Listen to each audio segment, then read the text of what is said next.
Çmimi i mishit në treg ka pësuar një rritje të ndjeshme gjatë 5 viteve të fundit.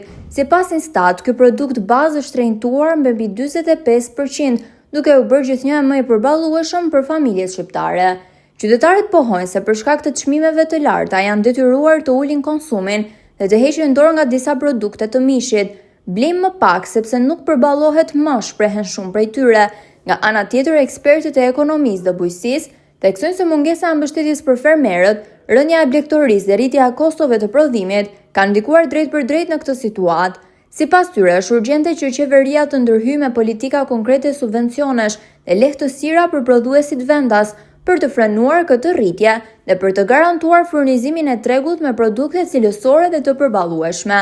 Në një kohë kur paga reale mbetet e ulët dhe fuqia blerëse bie, mishi rrezikon të kthehet në një luks për shumë familje shqiptare.